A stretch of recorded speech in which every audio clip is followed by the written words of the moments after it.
Boa noite. Boa noite. A guerra das tarifas sobe mais um degrau. Donald Trump eleva a taxação de produtos chineses a um total de 104%. As bolsas caem nos Estados Unidos. E a cotação do dólar no Brasil chega a quase R$6. O ministro das Comunicações, Juscelino Filho, pede demissão depois de ser denunciado pela PGR por desvio de emendas parlamentares. A justiça torna réu por tráfico internacional de drogas o homem considerado faz-tudo do PCC. O acidente com um ônibus mata 11 pessoas no Triângulo Mineiro. Uma empresa americana diz que recriou em laboratório lobos semelhantes a uma espécie extinta 10 mil anos atrás. O Jornal Nacional está começando.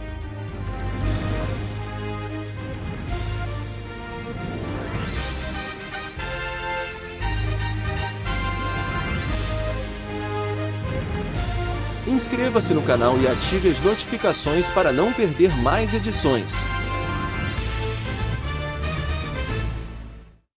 Primeiro, Donald Trump anunciou tarifas maiores para produtos chineses. Aí, a China revidou, taxando produtos americanos.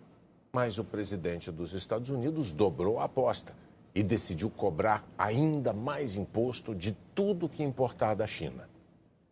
Ao todo, a sobretaxa às importações chinesas será agora de 104%. Uma combinação de 3 sobretaxas anunciadas por Trump. A última delas, uma punição por a China ter anunciado que vai revidar a guerra tarifária e também impor sobretaxas a produtos americanos. Segundo a Casa Branca, representantes de quase 70 países já procuraram o governo americano para negociar as tarifas. Mas a incerteza sobre o futuro econômico do país paralisa empresários. Sem saber quanto vão gastar com importações, algumas empresas suspenderam contratações e investimentos. 69% dos presidentes das empresas listadas na Bolsa de Valores de Nova York acreditam que os Estados Unidos caminham para entrar numa recessão. Hoje de manhã, a Bolsa de Valores de Nova York chegou a operar em alta na expectativa de que saísse um acordo para que as tarifas fossem suspensas ou adiadas. Mas no fim do dia, quando os investidores viram que esse acordo não sairia, o cenário virou e os principais indicadores econômicos de Wall Street fecharam novamente em queda. O rumo das tarifas criou uma rachadura dentro da Casa Branca. Segundo fontes do governo americano, ontem Elon Musk tentou persuadir Trump a mudar de ideia sobre as sobretaxas. Sem sucesso. Hoje, numa publicação na internet, Musk chamou de imbecil o principal conselheiro econômico de Trump, Peter Navarro, defensor das tarifas. Questionada sobre a divergência dentro do governo, a porta-voz da Casa Branca afirmou: "Isso é coisa de menino. O presidente ouve a opinião de todos e decide pela melhor." A estratégia dos Estados Unidos de sobretaxar importações para estimular a indústria nacional não é novidade na história. E a possibilidade de que isso prejudique a economia americana também não. A entediante aula de história do filme sucesso dos anos 1980, Curtindo a Vida Doidado, já explicava o risco de aumentar as tarifas. Aumentou as taxas no esforço de coletar mais fundos para o governo federal. Funcionou? Alguém sabe? Alguém sabe as consequências? Não adiantou nada e os Estados Unidos despencaram na Grande Depressão. Como consequência, as importações e importações americanas caíram 40% naquela época. Os Estados Unidos recorrem a sobretaxas para proteger os produtores americanos da concorrência estrangeira praticamente desde a fundação do país, no século XVIII. Mas nem sempre a medida trouxe resultados positivos para os americanos. Em 1948, os Estados Unidos ajudaram a criar o Acordo Geral sobre Tarifas e Comércio, que definiu regras globais para importações e exportações e deu início a uma era de tarifas baixas. Elas continuaram assim até o início do primeiro mandato de Donald Trump, em 2017, quando novas sobretaxas foram criadas para importações. A medida foi mantida durante o governo de Joe Biden. No primeiro minuto desta quarta-feira, os Estados Unidos vão iniciar um novo capítulo na história das tarifas.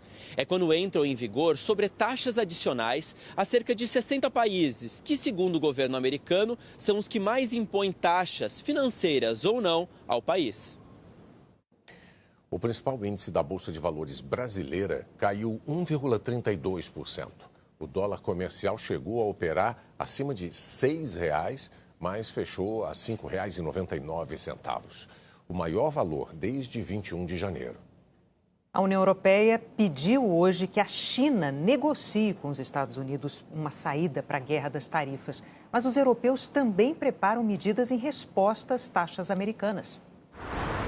Um telefonema que pode significar uma nova aliança para enfrentar a guerra comercial de Donald Trump, União Europeia e China. 50 anos de relações diplomáticas que se completam em 2025. A Europa é o principal comprador de produtos chineses, equipamentos de telecomunicação, de informática, equipamentos elétricos e eletrônicos. E a China é o terceiro maior mercado para as exportações europeias: máquinas, carros, autopeças, remédios e farmacêuticos. Na conversa de hoje entre a presidente da Comissão Europeia e o primeiro-ministro chinês, a decisão de expandir a cooperação entre os dois grandes mercados, mas principalmente a de proteger juntos o mercado livre para dar mais estabilidade e certeza à economia mundial. Ursula von der Leyen pediu que a China busque uma solução negociada e disse que os dois maiores mercados do mundo têm a responsabilidade de apoiar um sistema de comércio livre e justo. O governo chinês, que hoje iniciou uma disputa na Organização Mundial do Comércio contra os Estados Unidos sobre tarifas recíprocas, guerreia. A Europa tenta negociar um 0-0 com Trump, um acordo sem novas tarifas para nenhum dos lados. Mas também tenta mostrar que está pronta para endurecer. A União Europeia busca restabelecer o livre comércio, mas para negociar com a América de Trump, precisamos mostrar que temos as mesmas armas à nossa disposição, disse o ministro das Finanças da França, Éric Lombardi. A resposta europeia às tarifas de Trump está quase pronta. A primeira lista de produtos americanos a serem taxados deverá ser aprovada amanhã. Inclui aço, alumínio e derivados. Também motocicletas e barcos de passeio, jeans, camisetas e tecidos de algodão, milho, manteiga de amendoim, suco de laranja. Uma outra lista ainda mais robusta está em preparação. A resposta será europeia e pode ser resumida em 3 palavras: unidade, firmeza e proporcionalidade, disse o ministro da Indústria francês, Marc Ferrassi. O sociólogo e mestre em relações internacionais, Tiago de Aragão, vê complicações no relacionamento entre China e União Europeia que podem acabar favorecendo o Brasil. Avançando o relacionamento com a China, você corre o risco de rapidamente prejudicar a sua própria base industrial, porque é muito difícil competir com a produção chinesa. A União Europeia não vai querer ficar só com a China como parceiro, porque ela sabe que isso gera uma dependência. A situação nos Estados Unidos e o risco de geração de uma dependência da China faz com que vários países da União Europeia olhem com bons olhos o avanço no acordo com o Mercosul. Um dos setores da economia brasileira mais atingidos pelas tarifas é o do aço. E hoje, numa entrevista ao Roberto Dávila, o empresário Jorge Gerdau disse que as taxas têm gerado muita incerteza. Eu não consegui ainda detectar claramente, eu fico até preocupado nesse sentido, com qual é o propósito final que Trump tem. Onde quer chegar? Aonde quer chegar? A guerra que ele está estabelecendo está gerando confusão. E essa confusão, no momento, dá um certo nível de insegurança. Incertezas, né? Incerteza. E a incerteza, em termos empresariais, em termos de decisão econômica, etc., é o maior inimigo que existe. A Globo News exibe essa entrevista logo mais às 11h30 da noite. O tarifaço deixou de fora um setor que é dominado pelos americanos. A exportação de serviços rende aos Estados Unidos mais de $1 trilhão por ano. Para usar o celular ou a internet na Amazônia, para alugar um apartamento por temporada na praia, para voar para o exterior, pedir um lanche ou comprar um livro no aplicativo. Seja aqui no Brasil ou em boa parte do mundo, hoje dependemos muito deles. Os Estados Unidos são o maior exportador de um tipo de produto que não podemos pegar, pesar ou medir, mas nos acostumamos a usar. O Igor sabe disso, ele é dono de um selo musical e depende de serviços de tecnologia e plataformas digitais para fazer com que as músicas dos artistas cheguem aos fãs. Desde da distribuição de música, a gente acaba passando por esse processo para que ela chegue nas plataformas digitais, até na hora de divulgar um show, a gente vai precisar usar essas ferramentas de redes sociais para conseguir atingir o nosso público, né? A gente acaba passando por, não exclusivamente por plataformas americanas, mas em grande parte por esses sistemas que eles acabaram desenvolvendo. É nesse setor de serviços que os Estados Unidos têm um superávit de quase 280 bilhões de dólares, ou seja, vendem muito mais do que compram. Não é à toa que todo esse enorme mercado dos serviços ficou fora das contas que Trump fez para taxar o resto do mundo. Mas agora essa importante fatia da economia americana pode se tornar alvo de retaliações. A União Europeia já estuda taxar as Big Techs, um calcanhar de Aquiles para os Estados Unidos, segundo o professor de economia Otto Nogami, do INSPER. Essa retaliação eventualmente poderia ser feita através de uma taxação sobre o serviço que ele presta, taxando, né, a remessa de recursos em função do serviço prestado. À medida que os Estados Unidos é um grande exportador de serviços, sem dúvida alguma seria uma maneira. Só em serviços, os Estados Unidos exportaram em 2023 cerca de $1 trilhão. É 3 vezes mais do que a China, que ocupa o 7º lugar nesse ranking de exportadores. O Brasil aparece em 33º lugar, atrás das Filipinas e da Arábia Saudita. Taxas encarecem produtos e serviços e podem também ampliar a concorrência, estimular novos negócios. Será este mais um campo de batalha para a guerra comercial iniciada por Trump? À medida que encarece a prestação de serviços deles, isso naturalmente tende a fazer com que empreendedores nacionais se interessem em entrar nesse tipo de atividade. Então, isso faria com que se criasse uma concorrência, né, concorrência que, de alguma maneira, seria benéfico para nós, enquanto consumidores. A Justiça americana ordenou que a Casa Branca volte a permitir a entrada de jornalistas da agência de notícias Associated Press. Há 2 meses, as equipes da AP vinham sendo impedidas de cobrir eventos da presidência americana porque a agência não havia aceitado chamar o Golfo do México de Golfo da América, como quer o presidente Donald Trump. Essa ordem é temporária até que o juiz chegue a uma decisão final sobre o caso. A seguir, a demissão do ministro das Comunicações, Juscelino Filho. Inscreva-se no canal e ative as notificações para não perder mais edições.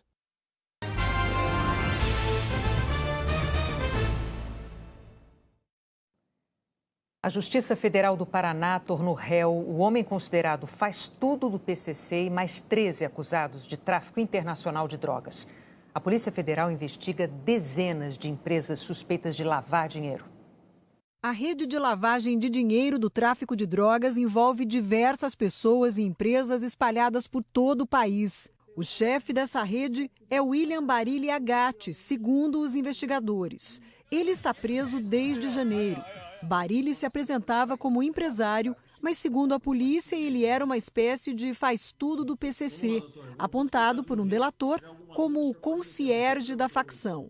Ontem, Barilli virou réu por crimes como tráfico internacional e organização criminosa, junto de mais 13 pessoas. Em 2019, a polícia descobriu que o grupo enviava cocaína em contêineres pelo porto de Paranaguá, no Paraná, para a Espanha, em parceria com a máfia italiana.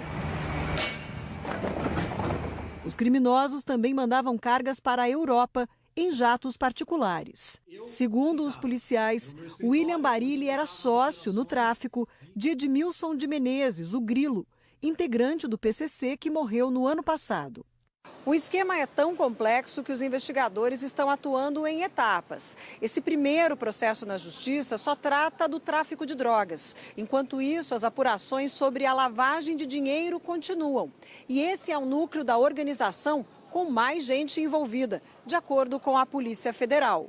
Os investigadores estão analisando as quebras dos sigilos bancário e fiscal de pessoas e empresas. Eles utilizam várias contas bancárias, empresa de fachada de laranja, movimenta uma grande quantidade de dinheiro, fecha a conta, abre outra, movimenta, fecha e assim vai se formando um ciclo, né, que se mantém, né, operacionalizando esse fluxo de dinheiro. A PF calcula que só o William Barilha Gatti movimentou 2 bilhões de reais em 4 anos no Brasil. Ele tinha pelo menos 7 empresas. Na decisão de ontem, o juiz menciona a Burj Motors, que comprou em 2019 um avião de mais de 4,5 milhões de reais e tinha 1.300.000 em carros. No endereço que seria da empresa, em São Bernardo do Campo, funciona um supermercado, que não tem ligação com o grupo. E no endereço que seria da filial em São Paulo, ninguém conhece a empresa. A Burj Motors, que não tinha funcionário registrado, também aparece vendendo bebidas e com contas que não batem. A empresa comprou quase 21 mil caixas de cerveja em 3 anos e declarou que vendeu quase 558 mil, 26 vezes mais. De acordo com a PF, Barilha usava doleiros, contas internacionais e misturava negócios lícitos com ilícitos. Há empresas sob suspeita ligadas a ele que atuavam também em eventos artísticos, shows e negociações de jogadores de futebol. Em imóveis de Barilha, a Polícia Federal encontrou ainda obras de arte, que podem ter sido compradas para disfarçar os lucros do crime. A polícia vai verificar os certificados de autenticidade das obras e os registros das compras. A defesa de William Barilha Gatti disse que ele é inocente e nunca teve conexão com o PCC.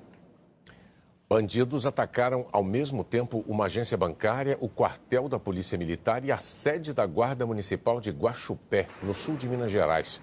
Às 2 horas da manhã, eles bloquearam ruas do centro e detonaram explosivos na agência.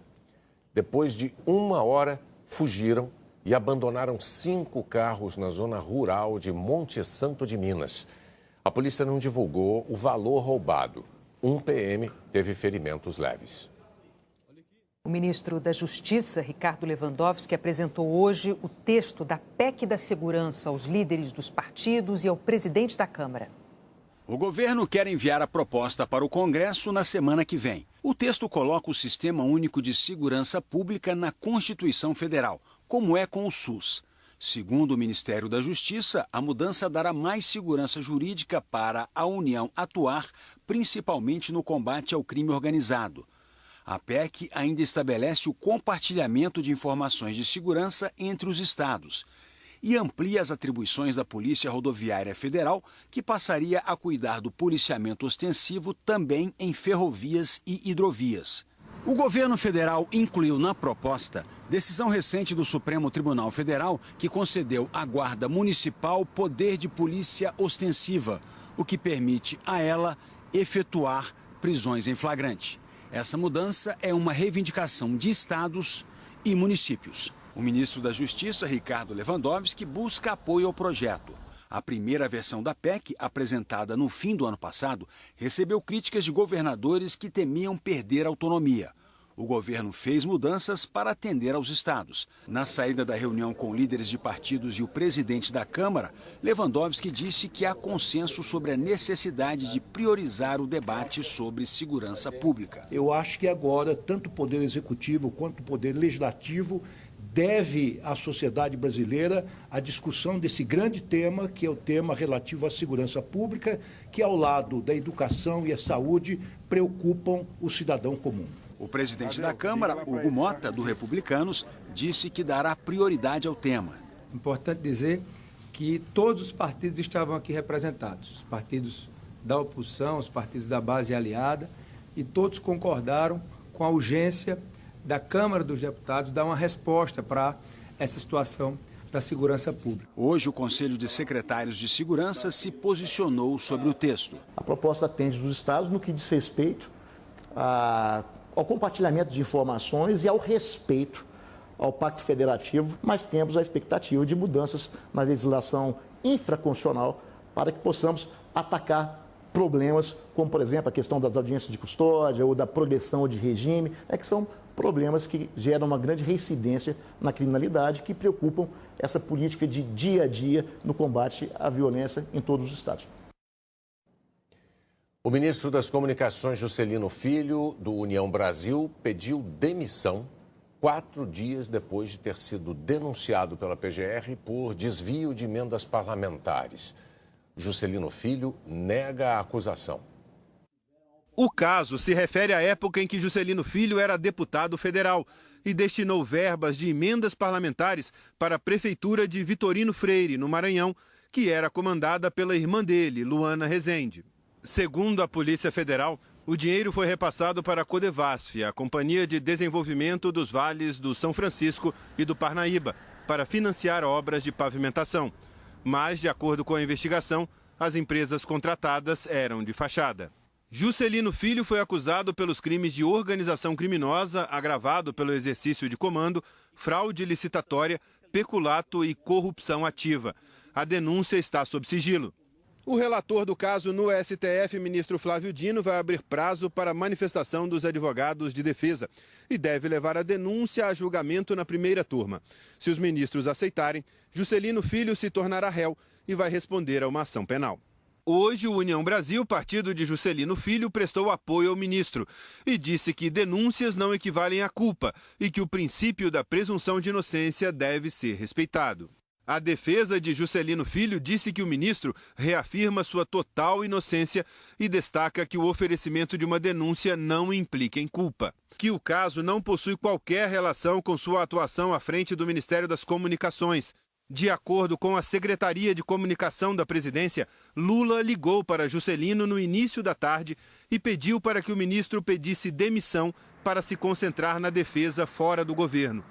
Pouco depois das 7 da noite, Juscelino Filho divulgou uma carta aberta, em que disse que tomou uma das decisões mais difíceis de sua trajetória pública. Solicitou ao presidente Lula desligamento do cargo. E que não o fez por falta de compromisso, muito pelo contrário. Sai por acreditar que, neste momento, o mais importante é proteger o projeto de país que ajudou a construir e em que segue acreditando. Disse que teve o apoio incondicional do presidente, um líder a quem admira profundamente e que sempre garantiu liberdade e respaldo para trabalhar com autonomia e coragem. Que a decisão de sair agora também é um gesto de respeito ao governo e ao povo brasileiro.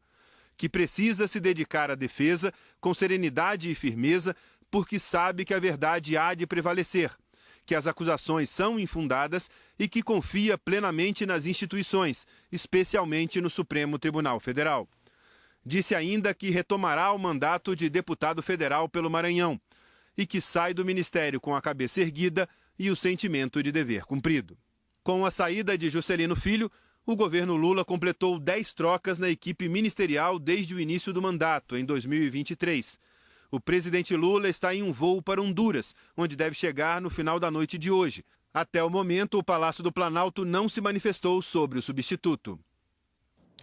A Codevasf afirmou que as obras citadas foram licitadas, contratadas e executadas pela Prefeitura de Vitorino Freire, que não tem relação com as empresas selecionadas pela Prefeitura, que submeteu os convênios com o município a auditorias criteriosas e que coopera com órgãos de fiscalização e controle. A seguir, uma empresa americana diz que recriou em laboratório lobos semelhantes a uma espécie já extinta. Inscreva-se no canal e ative as notificações para não perder mais edições.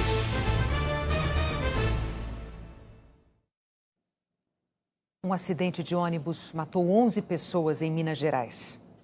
Eram cerca de 3h30 da manhã quando o motorista perdeu o controle num trevo próximo de Araguari.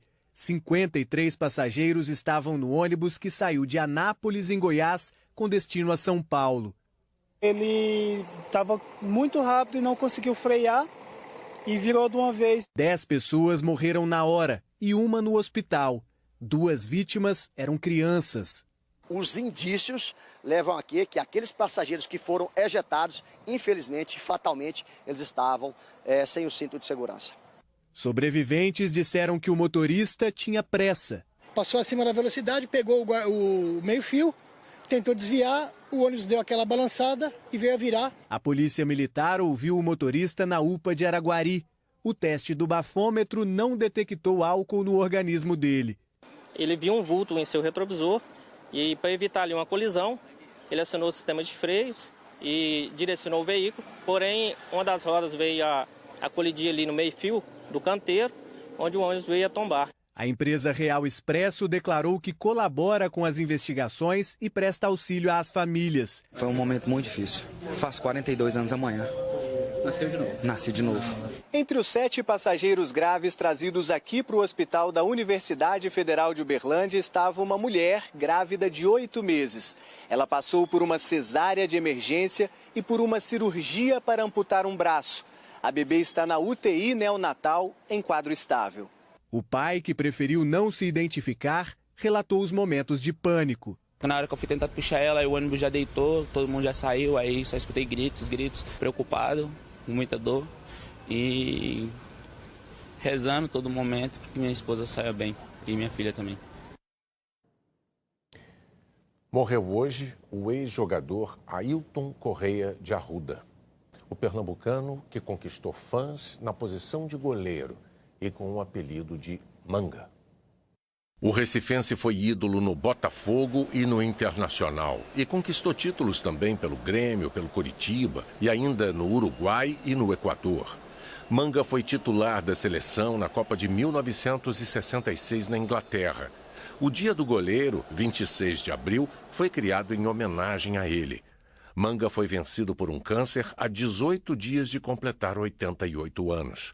O velório vai ser amanhã na sede do Botafogo, no Rio. Hoje tem futebol na tela da Globo, o amistoso das seleções femininas de Brasil e Estados Unidos. Boa noite, Guilherme Pereira. Boa noite, Renata Bonner. Boa noite a todos. O amistoso de daqui a pouco será o segundo entre Brasil e Estados Unidos nessa data FIFA. No último sábado, em Los Angeles, as americanas venceram por 2-0. Esses jogos fazem parte da preparação para 2 competições.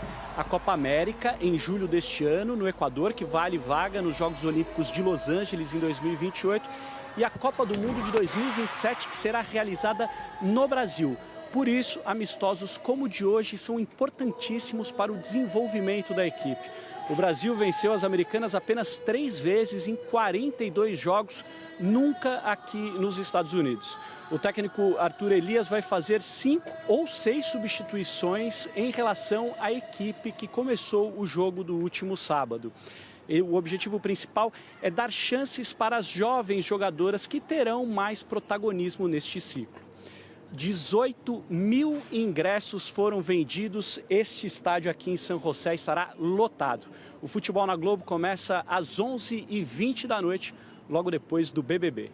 Renata Bonner, boa noite para vocês. Boa noite, Guilherme Pereira, ao vivo, direto da ensolarada São José, na Califórnia, Estados Unidos. Agora a gente vai ao vivo a São Paulo, porque Eliana Marques vai trazer a previsão do tempo para amanhã em todo o país. Eliana, boa noite. Boa noite, Renata, Bonner, e boa noite para você. Amanhã tem previsão de temporal em parte das 5 regiões, em vermelho aqui no mapa. No sul, no leste do Rio Grande do Sul e do Paraná e no litoral sul e norte de Santa Catarina. No sudeste, no leste e noroeste do estado de São Paulo. No centro-oeste, na divisa dos 3 estados. No nordeste, no litoral do Maranhão. E no norte, em grande parte do Acre, Amazonas, Pará, no Amapá e em Roraima. Boa Vista deve ser a capital mais chuvosa, 60 milímetros. Só neste começo de mês já choveu pelo menos 208, muito acima da média, que é de 147 milímetros. As instabilidades estão fortes por causa dos ventos alísios. Eles levam umidade do oceano para a linha do Equador, formando as nuvens carregadas. Por isso, grandes volumes de chuva também estão previstos para Macapá, Belém, Manaus e São Luís. Outras capitais com risco de chuva forte são Cuiabá, Curitiba e São Paulo. Em Cuiabá, já choveu muito no fim da tarde de hoje. Ruas ficaram alagadas e carros submersos. Nesse ponto de ônibus, pessoas tiveram que subir nos bancos. Hoje é aniversário de Cuiabá, mas a prefeitura adiou a programação de shows. Amanhã, os temporais podem atingir parte do sul e sudeste por causa dessa alta pressão.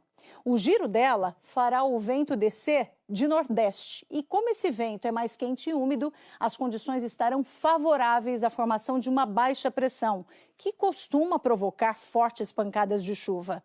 Em Pelotas, no sul do Rio Grande do Sul, são esperados 60 milímetros. Em Tramandaí, no litoral gaúcho, 50, mesma quantidade de Morretes, no Paraná. Em Joinville e Santa Catarina, 40 milímetros. E do litoral catarinense ao gaúcho, o mar fica agitado. Ondas de até 3 metros. O sol predomina do oeste de Pernambuco ao leste de Mato Grosso e norte do Espírito Santo, inclusive em Vitória, e do oeste de Mato Grosso do Sul ao noroeste do Rio Grande do Sul. Em Porto Alegre e Florianópolis, máximas de 25 e 26 graus. Em Campo Grande, Brasília e São Paulo, 28.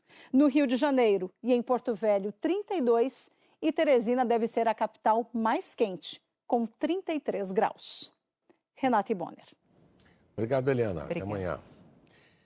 Uma empresa nos Estados Unidos anunciou ter criado lobos em laboratório.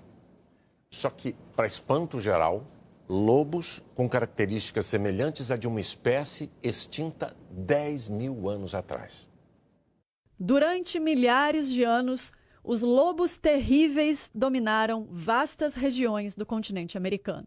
Estudos sugerem que eram predadores fortes e de mandíbulas largas, capazes de atacar até animais maiores. Cerca de 10 mil anos atrás, foram extintos num período de mudanças significativas dos ecossistemas, a última era do gelo. Agora, uma empresa americana afirma que trouxe a espécie de volta à vida e divulgou imagens de 2 filhotes, que de terríveis não tem nada. E só dá para ver que não são cachorrinhos, porque já nasceram uivando. Segundo a empresa, 3 filhotes foram recriados. Rômulo e Remo nasceram em 1º de outubro do ano passado. Eles hoje têm 6 meses. E os nomes são referência à lenda dos irmãos gêmeos alimentados por uma loba que fundaram Roma. Calesse nasceu no fim de janeiro. As imagens dela não foram divulgadas.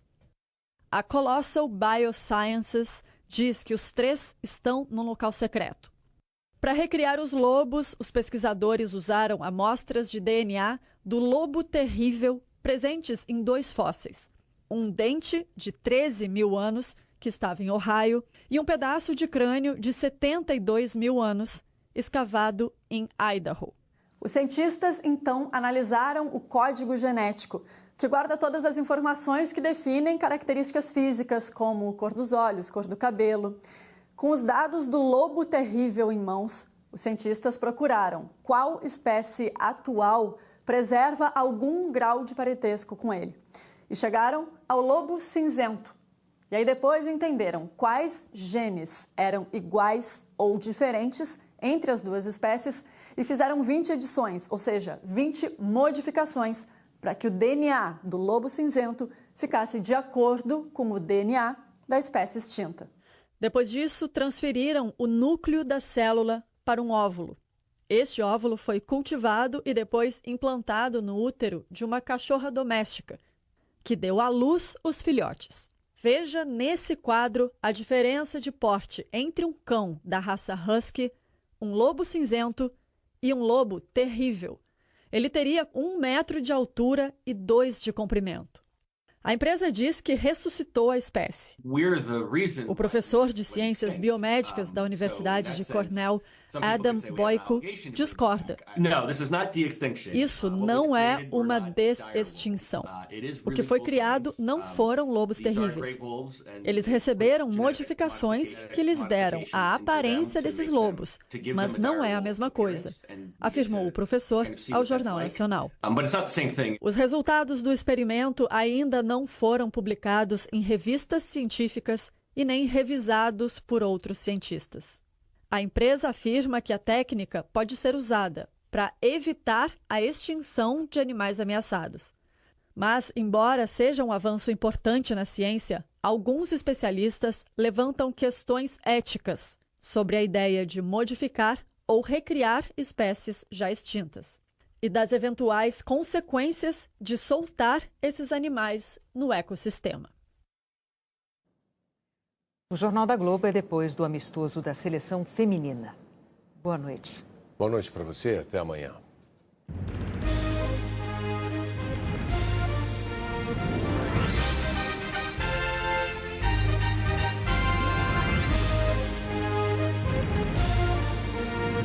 Inscreva-se no canal e ative as notificações para não perder mais edições.